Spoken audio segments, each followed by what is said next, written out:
saw it. So, yeah, Oh, it's I don't know. And then what really frustrates me so much, since I brought this up on my show several times. Okay, people said, "Oh, Gary, you and your friend had cameras with you. mhm, Why didn't you turn around and take a picture?" right, My answer is, I don't go around telling people I wet my pants. I was in the military. I ran across some bad things in my life, right? That's right. the only time, except my old age now, that I actually wet my pants. I mean, I was that scared. And you know what? The thought of it, was not like, gee, I'm going to turn around and get a picture of whatever's chasing me. My only thought was to get the hell out of there. The same way, like people say, "Oh, I saw a UFO," and then people say, "Well, did you take a picture?" But no, No, because you don't. It happens so fast. Your brain doesn't. 99% of the people, or 99.9 of the people out there, aren't going to think, "Oh, I'm going to get my cell phone out and take a picture of that UFO or that Bigfoot." You're in shock. yeah, a lot of times when you collect evidence, for me, it's really just an effort. When I'm documenting something or, collecting a photo album of experiences, it's really just to remind myself that this is all happening. And it's to put in perspective, the points where I'm so immersed in my right brain and, you've got bills to pay and things happen in your life that seem like they're stressful. And you're referring back to these little photo albums that you have of these experiences. And it just kind of takes the edge off of real life, because there's this whole other world happening. And if you're able to, refer back to that and say, okay, there's this magic afoot, and here I've got it on audio or video and whatnot, and it can get, get very incredible. One of the moments that we had up near the spot that Bobo referred to us involves. Do I have time for a story? Yeah, we got plenty of Okay. time. You're the guest. Okay. All right. The story was also documented in one of Tom Powell's books, but not everybody's read it. Edges of Science. There's a buddy of mine that called me up around 11 o'clock at night. I was working for UPS, and he was heading out of the woods in a hurry with his son. And what had happened is that they went into the spot that Bobo had referred to, where this guy eventually got tossed out of his hammock. And they were Bigfooting up there. They were looking for excitement. And so him and his son were trying to reconnect. And I think he had recently lost his job or was in between jobs, so he had time to do that. And as they're sitting around the campfire there, they start to see... let me back up. No, they actually went on a night walk down to one of the creek beds that was drained out. So as the sun's going down, father and son pursue Bigfoot activity down to the old empty creek bed. And as they're standing off to the edge of this creek bed, they hear a giant boulder come sailing through the air and explode, up against the edge of their feet. And, they could feel the compression of this cannon-sized rock explode. Well, what do you do when when something like that happens? They're obviously trying to push you back to an area or get you out of there. So they decide to briskly start walking back up to the old skid road above from where they just came in and head back towards camp. And whatever it was began to tail them, began to parallel them through the woods at their pace. And you'll hear this time and time again, where you stop, they stop, you walk, they walk. So this begins to happen. Well, so the son was a kind of a skeptic at this point. The father had already been a witness long ago. And so, this first encounter for his son is a pretty traumatic one. So he's basically taken his son under wing and trying to teach him how to be tough under the circumstances. But the father was having a tough time with this encounter, this particular moment. So they make a giant bonfire and don't leave. And as they're sitting around the bonfire, the pine cones start getting thrown in under their chair. And then little rocks start getting thrown under the chair.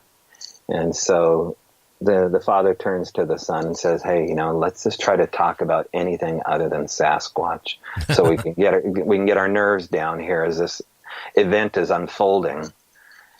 And the son, just couldn't do it. It was just too much, and so he picked up a rock out of frustration, which is kind of a ballsy thing for a young man to do, and threw a rock towards where the sounds were coming from. And as he turned around, he saw a giant pair of shoulders tucked behind this down dug fur, and threw it that direction real quick. And then he said, "Well, that's not exactly what I had in mind, son." In throwing stuff back, and probably not a good idea here. Let's talk about your basketball season coming up. What are we going to do as far as school clothes, and where do you see yourself on the basketball team? And son said, "Well, all right, I need some basketball shoes, and I know you're in between jobs, but if we can go to Goodwill or Salvation Army and scour around for this size of basketball shoe or some kind of shoe. I can't just wear these flip-flops or whatever I have on out on the basketball court." And more rocks started coming in during this conversation. Well, previous to their night walk, they had hung up a bag in a little Walmart bag on a tree limb, a little maple branch full of cherry tomatoes. So this is where all the sounds were coming from, was this undisclosed location where this cherry tomatoes were hanging in this Walmart bag. Or you mean they were hanging? Well, we'll get back to that. So the rocks were coming in, and finally it just got so bad. They were coming in so close with larger and larger rocks that they packed up. No, that's not true. They didn't pack up everything. They grabbed their keys and they left everything. So I get this phone call at 11 o'clock at night. I have to wake up like at 3 in the morning, and I'm working at UPS as a carrier.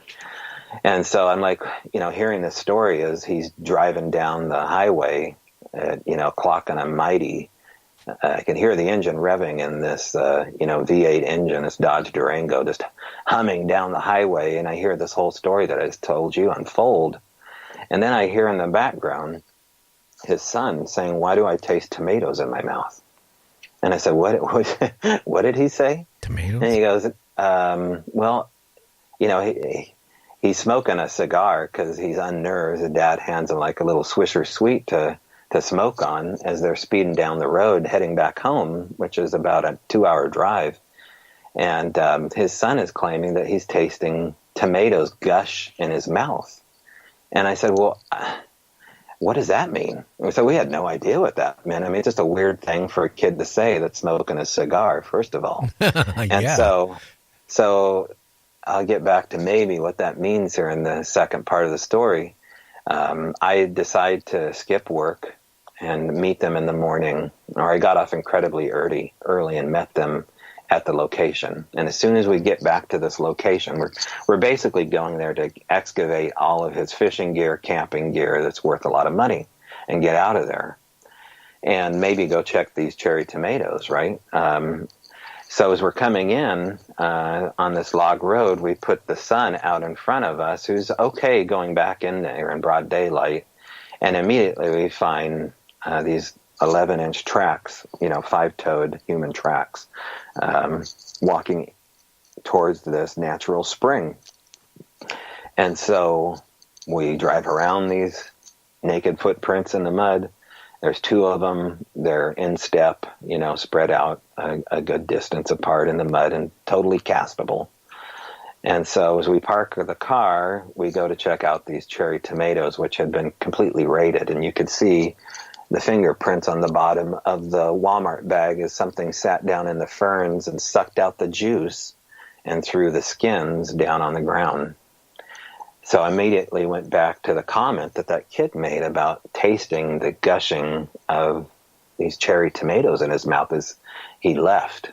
Okay, that was a very curious thing, I think, for this kid to talk about suddenly. And here now we see these cherry tomatoes being eaten. So now, did the kid eat the cherry tomatoes earlier? Didn't tell anybody and, had that taste in his mouth? Well, Yeah, maybe. But no. I smoke cigars. Okay. Yeah. If you smoke a cigar, you couldn't, anything you ate before that, you wouldn't be able to, no way. No, that cigar, no, that wrecks your taste buds for a while. Yeah, it gets into what happened next because. Okay, now I'm gonna try something. At this point, I got to check into Zoom. I'm looking at Skype right now. It says I've had 15 missed calls, and I have not had one flash on my screen this whole time. Isn't that crazy? I'm going to try something. If anybody wants to try calling in, I'm going to just keep my eye glued to the screen. But here, just 1 second. Okay.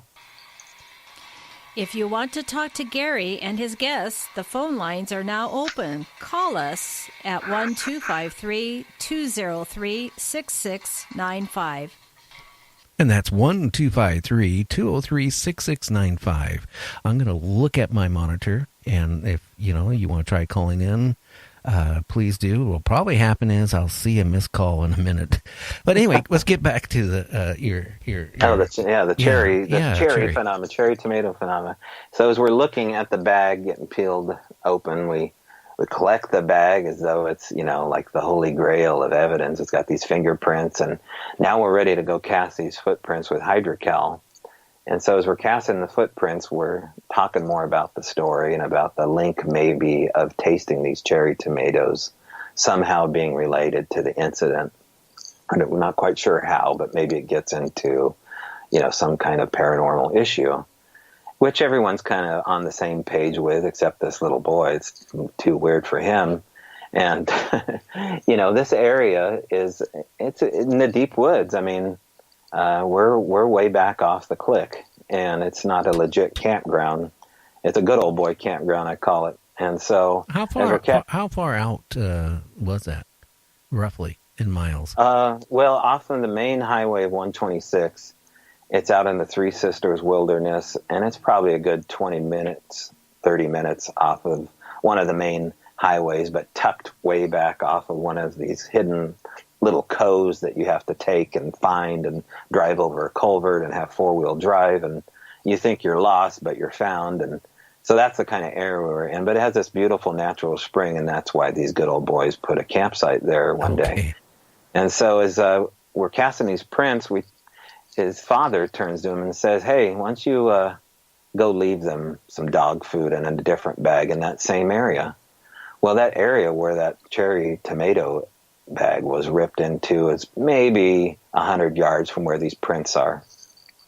And it's broad daylight. It's opened up enough to where you can see everything as you're looking at where these cherry tomato skins were laying in a pile. And so we're casting these prints and taking. We got somebody somebody is actually calling. Okay. And it's okay. Okay, who do we have out there, caller? No, we had somebody and they're gone. Do we have somebody out there? Hello? Nope. I guess they're gone. Yeah. Okay, I'm here, Gary. Okay. I am here. Okay. Hi, Michael. Hey, how are you, doggone it? Oh, doing good. I got to get this Skype situation taken care of. It's not even flashing on the screen where it's supposed to. It's coming up on the left side, and if I'm not paying attention, I don't even see it. Anyway, do you have a question here for Toby? Oh, I would love to. If he has had any firsthand or maybe third-hand knowledge of these UFO sightings that have been made in conjunction with Sasquatch habitat or sightings himself. Yeah. I hear two questions coming in. Do we go for three? No.